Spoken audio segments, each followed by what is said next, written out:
श्री शिवाय नमस्ते भम दोस्तों जैसे कि आपको पता ही है कि 17 मार्च से होला अष्टमी शुरू हो गई है और इस दिन से ही होली का त्यौहार शुरू हो जाता है और लोग इसी दिन से होली की तैयारियों में लग जाते हैं। और इस बार जो होली के दिनों में पहला जो सोमवार पड़ने वाला है वो 18 मार्च को है, यानी कि रंग भरा जो त्यौहार है वो सोमवार जो पहला है वो 18 मार्च को ही पड़ रहा है। ऐसा मौका आपको अपने हाथ से नहीं जाने देना है, क्योंकि 18 मार्च को आपको ऐसा कोई उपाय करना है जो उपाय गुरुजी ने अपनी कथा में बताया है। और ये उपाय होलाष्टक के समय में आपको ये वाला उपाय करना है। तो आप 18 मार्च को जो होलाष्टक का पहला सोमवार पड़ रहा है, होली का जो पहला सोमवार पड़ रहा है, उस दिन आप ये वाला उपाय कर सकते हैं। होलाष्टक का जो पहला सोमवार पड़ रहा है उसको आप रंग भरा सोमवार भी कह सकते हो, क्योंकि इसी दिन से होली के दिन शुरू हो जाते हैं। इसीलिए 18 मार्च को सोमवार पहला पड़ रहा है होली का। तो इस दिन गुरुजी ने जो उपाय बताया था ये आप ज़रूर करिएगा। मैं आपको इस वीडियो में बताने जा रही हूँ। मान लीजिए कि आपके घर में धन की समस्या हो या कोई और समस्या हो, या माता लक्ष्मी जी आपसे रुष्ट हो गई हो, तो भी उनको मनाने के लिए ये वाला उपाय आपको करना है, ताकि आपके घर में धन आना शुरू हो जाए। इस उपाय को आप ध्यान से समझ लीजिए, क्योंकि ये जो होली का पहला सोमवार पड़ रहा है और इस दिन आपको ये उपाय ज़रूर करना है। आपको ऐसे मौक़ों को अपने हाथ से जाने नहीं देना है, इसलिए ये उपाय आपको होली वाले सोमवार के दिन ज़रूर करना है। इस दिन आपको कौन सा उपाय करना है? एक बेलपत्र, एक शमी पत्र लेना है, 101 एक पुष्प लेना है और एक लाल फूल वाला उपाय करना है। ये वाला जो उपाय है गुरुजी ने अपनी सियोर वाली कथा में जो बताया है, तो ध्यान से सुनिए। ये वाला जो उपाय है ये धन की समस्या को दूर करने के लिए उपाय है, तो ये ध्यान से सुनिए। जैसे कि आपका मकान बन रहा है और आप अपना मकान बना नहीं पा रहे हो, पैसों को लेकर समस्या है, या फिर आप जैसे चाह रहे हो कि आपने मकान बनाना है, आप किराए पे रह रहे हो, मकान बनाना है पर पैसे नहीं हैं, ऐसी समस्या है तो आपको ये वाला उपाय ज़रूर करना चाहिए। जैसे कि अगर आपका बेटे का ब्याह है पर आपके पास पैसे नहीं है, उनकी शादी आप अच्छे से करना चाहते हो, तो उसके लिए भी आप ये वाला उपाय कर सकते हैं। मान लीजिए आपने कोई दुकान शुरू करना है तो भी आपके पास पैसे नहीं है, उसके लिए भी आप ये वाला उपाय कर सकते हैं।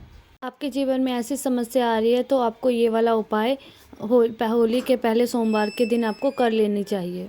आपके घर से कंगाली बहुत दूर चली जाएगी और आप जिस कार्य को भी शुरू करना चाहेंगे, जितना पैसा लगेगा आपको उतना पैसा मिल जाएगा, अगर ये वाला उपाय आप करते हैं तो। आप लक्ष्मी जी को प्रसन्न करने के लिए ये वाला उपाय आप कर सकते हैं।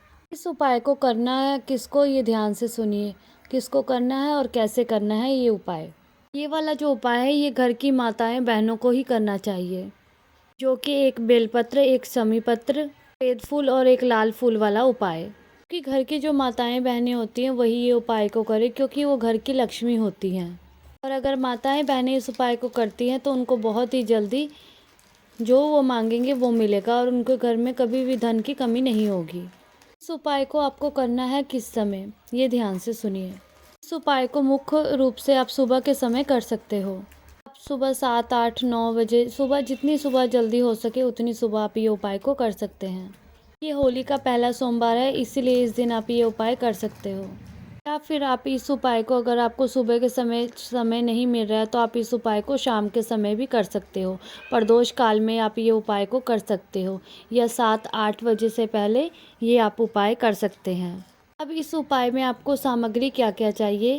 अगर आप सुबह कर रहे हैं तो आपको क्या सामग्री चाहिए, और अगर शाम को कर रहे हैं तो आपको क्या सामग्री चाहिए। सबसे पहले आपको एक बेलपत्र लेना है, उसके बाद आपको लेना है एक शमी पत्र, उसके साथ आपको एक सफ़ेद फूल चाहिए, उसके साथ ही आपको एक लाल फूल लेना है। जो फूल शिवलिंग पर चढ़ता हो वो आपको लाल फूल ले लेना है। तो इतने पहले बता दिया है, तो आप इस सारी सामग्री को आप ध्यान से रखिएगा, पहले ही मंगवा कर आप रख लीजिएगा, ढूंढ के इंतजाम करके, ताकि आप भोलेनाथ जी पर चढ़ा सकें। आप बेलपत्र पहले ही लिया कर के रख लें।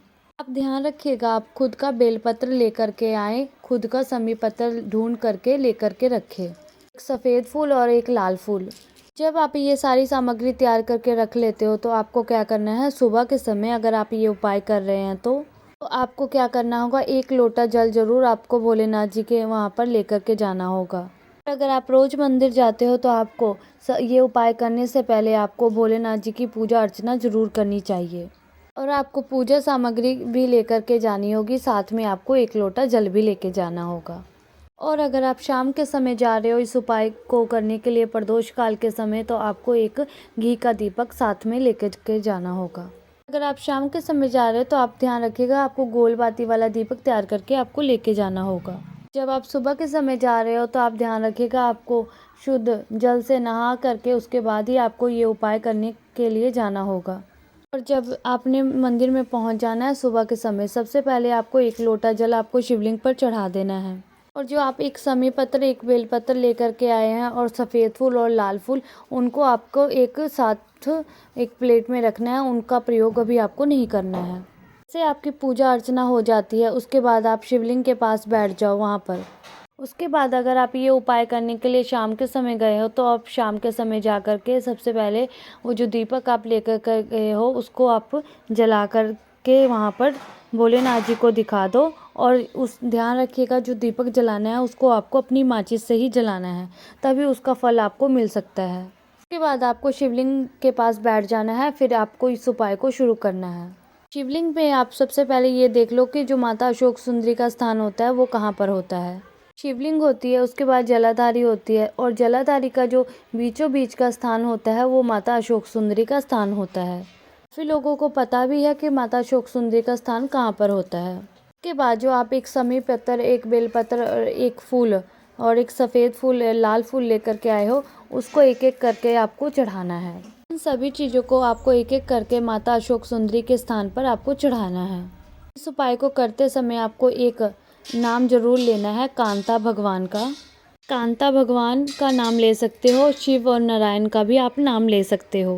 जब आप एक बेलपत्र चढ़ाएंगे तो माता अशोक सुंदरी वाले स्थान पर चढ़ाएंगे, और बेलपत्र का जो डंडी वाला मुख होगा वो जलाधारी की तरफ होगा। उसके बाद आपको कांता भगवान का नाम लेना है, कांता चक्र का नाम लेना है, और शिव जी के नाम लेकर के आपको माता अशोक सुंदरी के स्थान पर इसको चढ़ा देना है। उसके बाद आपको समी पत्र निकालना है, उसी तरीके से आपको माता अशोक सुंदरी के स्थान पर आपको रख देना है। और जब आप ये समी पत्र भी करें तब भी आपको माता कांता भगवान का नाम जरूर लेना है। उसके बाद जो आपने सफ़ेद फूल लिया है, सफ़ेद फूल को भी आपको माता अशोक सुंदरी के स्थान पर आपको चढ़ा देना है। फूल का खिला हुआ भाग होगा शिवलिंग की तरफ होगा, और डंडी वाला भाग होगा वो जलाधारी की तरफ होगा। उसके बाद आपको लाल फूल, सफ़ेद फूल जब आप चढ़ा देंगे, उसके बाद भगवान को आपको अपनी मनोकामना बोलनी है होगी, और जो भी आपको परेशानी है वो बोलनी होगी।